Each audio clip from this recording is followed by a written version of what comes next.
Donc j'ai fait un parcours d'esthétique pendant 4 ans. J'ai étudié pendant 4 ans, dont 2 ans en alternance, où j'étais dans un institut.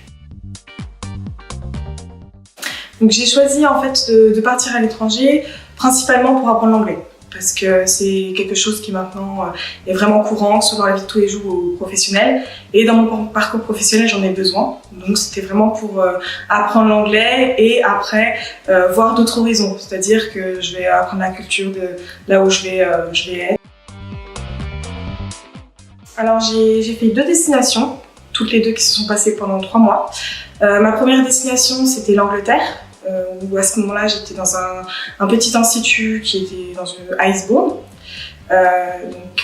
J'étais située à Eastbourne, dans un petit institut. Et donc ma deuxième expérience s'est passée à Malte, où à ce moment-là, j'étais dans un spa, dans un hôtel. Ça s'est également très bien passé. J'avais jamais fait de spa avant.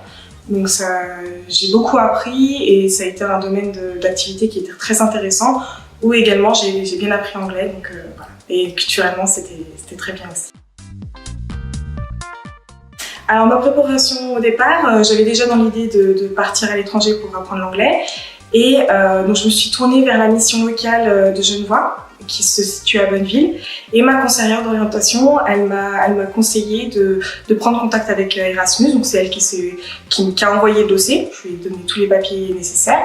Elle a envoyé la demande à Erasmus, qui m'a répondu, qui m'a demandé d'envoyer d'autres papiers en complément, notamment le CV en français, en anglais et une lettre de motivation.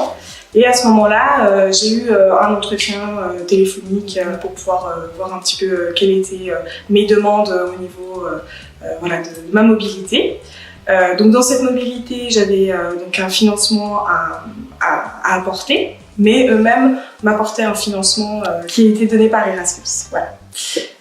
Donc après sur place et même avant le départ, on fait un entretien avec tout le groupe qui va partir en même temps que nous, où on va nous expliquer comment va se passer le départ, l'arrivée sur place pour qu'on vraiment on soit rassuré. On va nous donner toutes les informations, que ce soit là où on va habiter, là où on va travailler, les moyens de transport, on va nous conseiller également.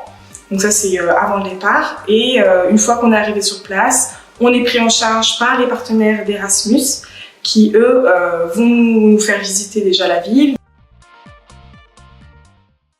Puisque moi j'ai fait 2 destinations, j'ai on va dire 2 meilleurs souvenirs. Mon meilleur souvenir quand j'étais en Angleterre, ça a été vraiment les rencontres que j'ai faites. C'est-à-dire que j'ai rencontré des très belles personnes qui m'ont beaucoup apporté et j'ai pu beaucoup voyager. J'ai beaucoup visité en Angleterre, donc j'ai rencontré du monde qui m'ont appris beaucoup de choses. Et après, à Malte, c'est principalement mes collègues avec qui j'ai beaucoup échangé, qui m'ont appris à ouvrir vraiment mon esprit. Alors, cette expérience, elle a vraiment été très bénéfique dans le sens où je n'avais pas un très bon niveau d'anglais à la base et j'ai vraiment pu m'améliorer. Alors, ça ne veut pas forcément dire que j'ai un anglais qui est d'un très très haut niveau, mais je peux m'exprimer en anglais. Donc déjà là, ça a été très bénéfique. Et dans un deuxième point, ça a été très bénéfique parce que j'ai vraiment pu rencontrer des belles personnes qui m'ont appris beaucoup de choses. Ça m'a ouvert l'esprit, je ne me suis pas concentrée que sur la France. C'est-à-dire que l'Europe, il n'y a pas que la France, il n'y a pas que l'Espagne, il n'y a pas que l'Angleterre, ni Malte. Donc c'est vraiment, on s'ouvre l'esprit.